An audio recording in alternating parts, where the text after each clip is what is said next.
अस्सलाम वालेकुम। कैसे हो बच्चों? उम्मीद है आप सब ठीक ठाक होंगे। अच्छा, मैंने आप लोगों को 2 दिन जो है वो इसलिए दिए हुए थे ताकि आपका जो प्रीवियस है ना वो आप थोड़ा सा क्लियर कर लो, उसको थोड़ा सा रिवीजन दे दो। क्योंकि अगर वो आपको क्लियर नहीं ना होगा, इस चैप्टर का जो इंट्रो है, ठीक है ना, उसमें दो की जरादारी, चंद की जरादारी, जरा दराना मुकाबला, तो अगर आपको वो समझ नहीं ना आएंगे तो आपको डेफिनेटली उसके जो उससे रिलेटेड मॉडल हैं वो भी समझ नहीं आएंगे। तो आई होप सो कि आपको समझ आ गई होगी। अच्छा, नेक्स्ट जो है वो हमारा टॉपिक है स्वीजी का खमदार ख़त तलब। वेरी वेरी इंपॉर्टेंट, ठीक है ना। इसकी इम्पोर्टेंस पे जितनी बात की जाए कम है। मेरा नहीं ख्याल कि आज तक कोई भी पेपर ऐसा हुआ होगा कि उसमें ये वाला जो क्वेश्चन है वो नहीं आता। और मैंने आपको बताया था कि आपका जो सेकंड पार्ट होता है, ठीक है, पेपर का जो माइक्रो का पार्ट आएगा उसमें जब वो हम क्वेश्चन बनाते हैं, आपको पेपर में लिखने के लिए देते हैं क्वेश्चन, 5 क्वेश्चन में से एक क्वेश्चन हम इस तरह से करते हैं कि वो हाफ जो होता है वो पार्ट के उस पार्ट के शुरू में से, और हाफ जो है वो पार्ट के एंड में से 10-10 मार्क्स की डिवीजन करके हम एक क्वेश्चन कंप्लीट करते हैं। तो वो जो 10 मार्क्स का वो मैंने आपको जो डंपिंग पढ़ाया है वो भी मोस्ट प्रोबेबिलिटी होती है कि वो आ जाए। और सेकंड चांस जो होता है वो इसका होता है, वेरी वेरी इंपॉर्टेंट, ठीक है। एक बार ही मेरा ख्याल है कह देना काफ़ी है कि आपको इसको जो है ना वो आपने अच्छी तरह से अंडरस्टैंड करना है, ना सिर्फ आपके बीए लेवल पे बल्कि नेक्स्ट लेवल पे भी आपके जो है ये बड़ा काम आने वाला है। अच्छा, तो स्वीजी स्वीजी जो है वो डेफिनेटली एक इकोनॉमिस्ट है, उसका नाम है, उसने जो है वो एक किंग डिमांड कर्व इंट्रोड्यूस करवाया है कि जब आपको पता है कि जो हमारा नॉर्मल डिमांड कर्व होता है वो एक सीधी लीनियर लाइन होती है, ठीक है, लीनियर कर्व होता है। तो लेकिन ये जो स्वीजी का जो होगा ना खत तलब, उसमें क्या होगा, उसमें एक किंग्ड होता है, किंग्ड होता है मतलब जहाँ से एक सीधी लाइन जो है वो थोड़ी सी कट करे। तो अच्छा, इसके इंट्रोडक्शन में मैंने लिखा हुआ है, ये इसका बेसिकली इंट्रोडक्शन ही, आप चाहे इसको हेडिंग दे लो इस पूरे इस सारी स्लाइड को, कि ये इंट्रोडक्शन में आएगी आपकी। मैंने लिखा हुआ है चंद की जारादारी का ये एक नुमाया मॉडल है। ये जो स्वीजी का किंग डिमांड कर्व है ये किस में आएगा, ये आपकी ओलिगोपली का जो है ये टॉपिक है। ओलिगोपली क्या था, चंद की जारादारी क्या था, जिसमें चंद फर्में या चंद लोग जो हैं वो अफराद मिलके जो हैं या चंद फर्में मिलके जो है वो एक मार्केट में अपनी जारादारी कायम कर लेती हैं, ठीक है, 2 से ज़्यादा होंगे लोग। तो 2 की जारादारी का ये क्या है, ये एक नुमाया मॉडल है। दूसरी बात मैंने इधर लिखी नहीं है आप लोग में, चलो मैं बोल देती हूँ कि ये नॉन क्लूसिव मॉडल है। नॉन क्लूसिव मॉडल में क्या था, गैर तावनी मॉडल में, कि जहाँ पे फर्में ये चंद फर्में जो होंगी वो आपस में एक दूसरे के साथ कोई भी एग्रीमेंट नहीं करेंगी। तो इसके साथ ही आपने लिख लेना है कि ये गैर तावनी मॉडल है, ठीक हो गया, गैर तावनी मॉडल है। तो 2 बातें आपको पता चल गई, एक क्या बात पता चली कि ये ओलिगोपली का मॉडल है, और दूसरा क्या है कि ये नॉन क्लूसिव मॉडल है। नॉन क्लूसिव मॉडल के आपस में एक दूसरे के साथ एग्रीमेंट नहीं होगा, ये चंद फर्में जो हैं वो इंडिपेंडेंटली काम करेंगी, वो अपनी मर्जी से जो है वो अपने मसारिफ को तय करेंगी, अपनी मर्जी से जो है वो चीज़ों की प्राइजेस को तय करेंगी। अच्छा, ये कॉन्सेप्ट दिया किसने है जी, ये पॉल स्वीजी, बड़ा ही प्यारा बंदा था, ठीक है। एक तो वैसे खैर मैंने देखा नहीं है, वैसे ही कह रही हूँ इकोनॉमिस्ट सारे प्यारे ही होते हैं। तो पॉल स्वीजी जो था इसने 1939 में जो है ये तस्वुर पेश किया था। तो आपने इसकी जो डेट है ये लाजमी इसको अंडरलाइन कर लेना, इसका नाम और इसकी जो डेट है, किसने दिया और कब दिया, कौन सा मॉडल है, गैर ताबनी मॉडल है, किस कैटेगरी में आएगा, चंद की जारादारी में आएगा। अच्छा, चंद की उजारादारी में होता क्या है, मंडी में कीमत गैर लचकदार होती है। गैर लचकदार से क्या मुराद है कि इसकी जो इलास्टिसिटी होती है वो क्या होती है, is equal to zero. Elasticity is equal to zero होने से क्या मुराद है कि प्राइस जो है वो ज़्यादा चेंज नहीं होती। प्राइस चेंज क्यों नहीं होती और एक खास सतह पर मुहैया रहती है, इसकी 2 रीज़न है, ठीक है, इसकी जो है वो फर्दर 2 रीज़न है। पहली रीज़न जो है वो मैंने लिखी हुई है कि अगर मंडी में क्या है ना, चंद अफराद हैं उनकी उजारादारी है, उस किस्म की मंडी में एक फरोख्तकार यानी कि कोई बंदा है एक्स, इसको मैं कह दूँ एक बंदा है, चंद लोगों की उजारादारी है, उसमें एक बंदा है एक्स, वो क्या कर रहा है, वो फरोख्तकार है, वो अपनी कोई भी चीज़ फरोख्त कर रहा है। वो क्या करेगा, वो कीमत को कम करता है, ठीक है ना। एक्स वाई जी 3 लोग हैं, फ़र्ज़ करो चंद की उजारादारी में 3 लोग हैं, तो उसमें से एक बंदा एक्स है, उसने क्या किया, अपनी कीमत को कम कर दिया, अपनी शय की कीमत को पहले से कम कर दिया। अच्छा, उसने कम क्यों किया है कि देखो ना, एक ही लाइन में अगर 3 लोग बैठे हुए हैं एक्स वाई जी, और तीनों ने एक चीज़ सेल करनी है, तो अगर उनमें से एक बंदा उठ के कहे कि मेरे पास जो चीज़ है मैं इसकी प्राइस, अब तीनों के पास चीज़ सेम है ऑलमोस्ट, तो एक्स जो है वो उठ के कहे कि मैं इसकी प्राइस कम कर देता हूँ। क्यों? ताकि वाई और जी के पास लोग ना जाएं और सारे लोग मेरे पास आएं। ये जो है उसको एक लालच होता है, वो इनिशिएटिव लेता है कि वो अपनी चीज़ की कीमत को कम कर देता है। हालांकि आपको पता है कि उजारादार में क्या होता है, वो हमेशा अपनी चीज़ की प्राइस को ज़्यादा करता है, क्योंकि उसको पता है कि मेरे जैसी चीज़ किसी और के पास नहीं है। इसी तरह यहाँ एक्स वाई और जी तीनों बैठों बंदे को पता है कि हमारे जैसी चीज़ मार्केट में किसी और के पास नहीं है। अच्छा, वो लालच में क्या करता है, अपनी चीज़ की प्राइस को कम कर देता है। तो होता क्या है कि दूसरे फरोख्तकार यानी कि वाई और जी, 3 लोग हैं ना टोटल, तो एक्स ने अपनी चीज़ की प्राइस को कम किया, तो हुआ क्या, दूसरे फरोख्तकार यानी कि वाई और जी, जो बाकी रिमेनिंग 2 बंदे थे, उन्होंने भी क्या कर दिया, अपनी चीज़ की प्राइस को कम कर दिया, और उतना ही कम किया जितना कि एक्स ने किया था। तो इस तरह से क्या होगा, कीमत कम करने वाले फरोख्तकार यानी कि एक्स को जो है वो अपना हिस्सा बढ़ाना मुश्किल हो जाएगा। उसके पास ग्राहक, उसने तो ये कहा था कि मैं प्राइस कम करूंगा तो मेरे पास ग्राहक ज़्यादा आएंगे, लेकिन हुआ क्या, उन लोगों ने भी प्राइस कम कर दी, ग्राहक क्या करेंगे, ग्राहक उनके पास भी चले जाएंगे। तो इस तरह से उसको बजाय फायदे के उल्टा क्या होगा, नुकसान भी हो सकता है। अच्छा, तो इस वजह से वो कीमत कम करने वाली यानी कि इस केस में क्या हुआ, कीमत कम करने वाली पॉलिसी नाकाम होगी। तो कीमत कम नहीं होगी, जितनी है उतनी रहेगी। उसको पता है मैं कीमत कम करूंगा बाकी लोग भी कर देंगे, तो क्या पड़ी है, नहीं करेंगे कम। अच्छा, सेकंड कंडीशन क्या है कि प्राइस इंक्रीज होना। ठीक है, सेकंड कंडीशन आपको पता है, प्राइस फिक्स ना हो, मुअय्यन ना हो, तो 2 ही सूरतें हैं, या तो प्राइस कम होगी, अब हमने देख लिया प्राइस कम होना उसके लिए कोई जो है बेनिफिशियल नहीं है, नहीं करेगा। अच्छा, अगर वो प्राइस ज़्यादा कर दे, वही फरोख्तकार यानी कि एक्स जो है वो क्या करे, वाई और जी भी बैठा हुआ है, वो क्या करे, अपनी कीमत में इजाफा कर दे। क्यों कर रहा है जी, मेरे पास जो है वो पैसे ज़्यादा आएंगे, मेरे रेवेन्यू ज़्यादा आएंगे, मेरा प्रॉफिट ज़्यादा आएगा, लालच उसको आएगी, तो वो क्या कर देगा, अपनी चीज़ की कीमत को ज़्यादा कर देगा। तो बदले में उसके जो हरीफ हैं, हरीफ कौन से, मतलब जो उसके मुकाबिल बैठे हुए हैं वाई और जी, वो क्या करेंगे, वो कीमत में इजाफा नहीं करेंगे। अब यहाँ पे 3 लोग बैठे हैं एक्स वाई जी, तीनों के पास ऑलमोस्ट चीज़ें सेम है, उनमें से एक बंदा ज़्यादा कीमत पे चीज़ फरोख्त करना शुरू कर दे कि मेरा प्रॉफिट ज़्यादा हो, तो वाई और जी जो है वो उस चीज़ की प्राइस को ज़्यादा ना करें, तो लोग क्या करेंगे, एक्स के पास नहीं जाएंगे, वो वाई और जी के पास चले जाएंगे। तो उसको क्या होगा, कीमत ज़्यादा करने पे उसको डबल नुकसान होगा, तो वो कभी भी प्राइस को ज़्यादा भी नहीं करेगा। तो जब प्राइस कम करना भी उसके लिए बेनिफिशियल नहीं है, प्राइस ज़्यादा करना उसके लिए उल्टा नुकसानदेह है, तो फिर प्राइस क्या रहती है, प्राइस फिक्स रहती है, ये खास सतह पर मुहैया रहती है, यानी कि उसमें कीमत में क्या होती है, आपकी इलास्टिसिटी इज इक्वल टू 0 होती है।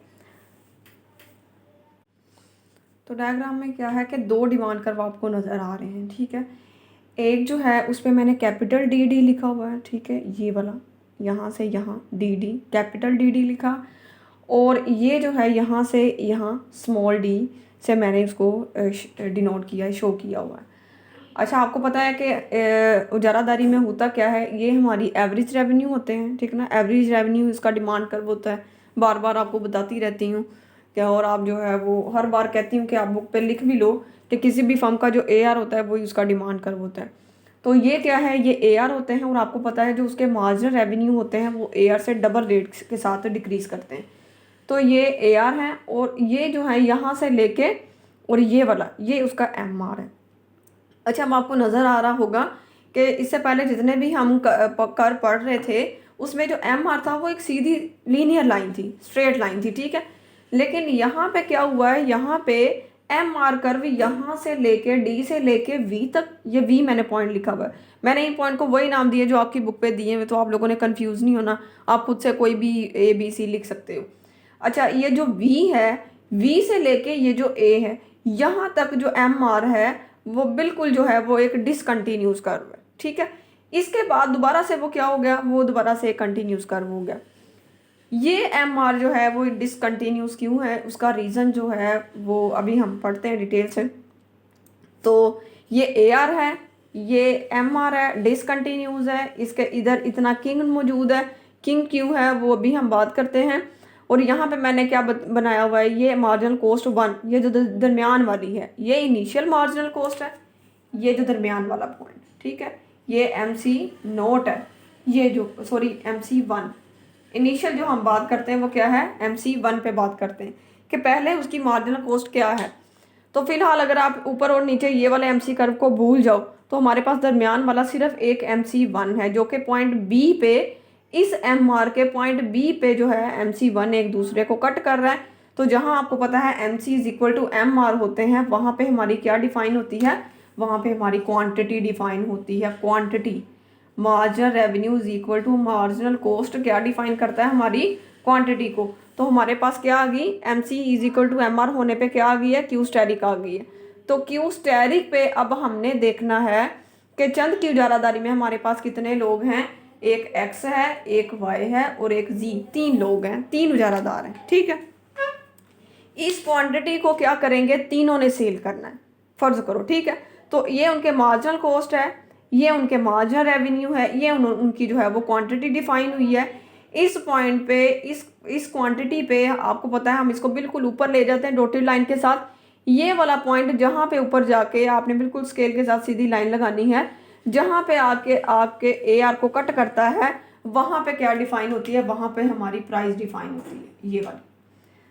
तो प्राइस किधर से आई, इतनी क्वांटिटी को, यानी कि यहाँ से लेके यहाँ तक अगर मैंने 100 यूनिट सेल करने हैं तो फर्ज वो मैंने कितनी प्राइस पे सेल करने हैं, इस क्वांटिटी को मैंने ऊपर AR पे ले जाना है। AR जो है वो यहाँ पे इसको कितने प्राइस पे कट कर रहा है, वो मेरी प्राइस सेट होगी, इसको मैं P स्टैटिक कह दूंगी। फर्ज करो मैं एक चीज़ जो है, ये मार्कल ही कह लो कि पूरे फैसलाबाद में ये मार्कल जो है वो सिर्फ 3 लोगों के पास है, X, Y और Z, और उन्होंने 100 मार्कल सेल करने हैं और हर किसी ने उसकी प्राइस कितनी रखी हुई है, 10 रुपये रखी हुई है, ठीक है। तो इसकी अगर आपको समझ आ गई है तो हम नेक्स्ट चलते हैं। नेक्स्ट क्या हुआ है, अच्छा ये वाला जो डिमांड कर्व है ये तो हमें पता चल गया, ये सिंगल, या मैंने लिखा हुआ है स्मॉल dd जो है वो इनफरादी खत तलब को शो करता है। इनफरादी खत तलब यानी कि X, Y, Z 3 लोग हैं, 3 में से या तो ये X का है या Y का है या Z का है।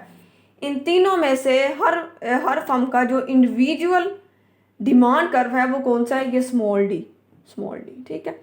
अच्छा ये वाला जो डिमांड कर्व मैंने यहाँ इसके E पॉइंट से एक बिल्कुल एक कर्व ड्रा किया हुआ है, ये वाला जो डिमांड कर्व है ये कौन सा है, ये मुतनासिबी खत तलब है। मुतनासिब प्रोपोर्शनल डिमांड कर्व क्या होगा, ये होगा कि आपने ये जो 100 यूनिट सेल किए हैं उनमें से हर एक की कितनी तलब थी, मतलब X की कितनी है, Y की कितनी है, Z की कितनी है।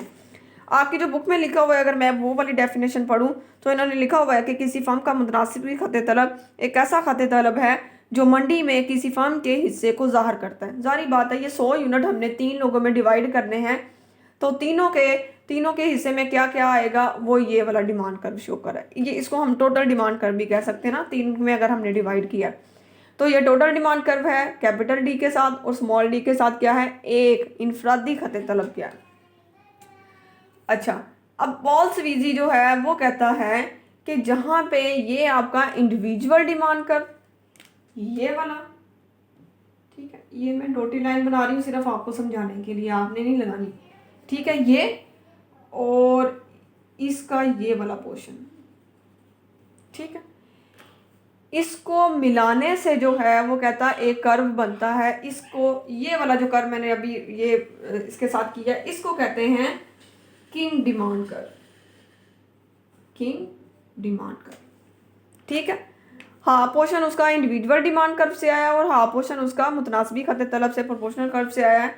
तो यहाँ से लेके यहाँ D small d E capital D, ये जो है ये किंग डिमांड कर्व कहलाता है। ये कॉन्सेप्ट किसने दिया था, ये पॉल्स वीजी ने दिया था। उसने क्या कहा, उसने कहा कि अब देखो इस वाले पोर्शन में ये जो है इस पूरे डिमांड कर्व को यहाँ पे जो है वो किंग है। अब ये देखो ये वाला कर्व जो है ये भी सीधी लाइन है, ये वाला कर्व इस तरह से सीधी लाइन है, लेकिन अगर हम इस वाले पोर्शन को इस पोर्शन के साथ मिला के कर्व ड्रॉ करते हैं जो कि पॉल्स वीजी का डिमांड कर्व है, इसके इस पॉइंट पे क्या है, किंग्ड है, मतलब ये सीधा आता हुआ यहाँ पे क्या हो गया, किंग्ड हो गया। इसके किंग की जो रीज़न बताई जाती है वो ये बताई जाती है कि यहाँ पे जो प्राइस है वो क्या होती है, फिक्स होती है, मुअय्यन होती है। अभी हमने पीछे दो रीज़न पढ़े कि अगर वो प्राइस इंक्रीज़ करता है तब भी उसको नुकसान होता है, प्राइस कम ज़्यादा करता है तब भी नुकसान, कम करता है तब भी उसको नुकसान होता है। तो प्राइस क्या रहती है, फिक्स रहती है। फिक्स रहने से हुआ क्या है कि ये जो एम आर है ये यहाँ पे डिसकंटिन्यूस कर्व होता है, गैर मुसलसल हिस्सा है। यहाँ पे अगर मैं बात करूँ, यहाँ पे हमने MC1 पे जो है वो हमने उसका जो है वो तवाज़न शो किया कि यहाँ पे तवाज़न क्यों है, क्योंकि MC1 ने MR को कट किया। अब देखो MC1 को अगर मैं इंक्रीज कर दूं, MC1 से बढ़ के MC2 हो जाए, ठीक है, B से ऊपर हम C पे चले जाएं, तो तब भी क्या है, हमारी क्वांटिटी चेंज नहीं हो रही।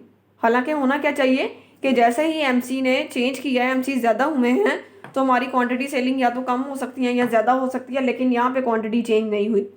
सेम एज अगर मैं MC को पहले से कम कर दूं, MC1 से MC0 पे चला जाए, फिर भी क्या है, हम B से पॉइंट K पे आ गए हैं, लेकिन हमारी क्वांटिटी चेंज नहीं हुई, क्योंकि यहाँ इतने पोर्शन पे हमारा MR क्या है, फिक्स है और डिसकंटिन्यूज है।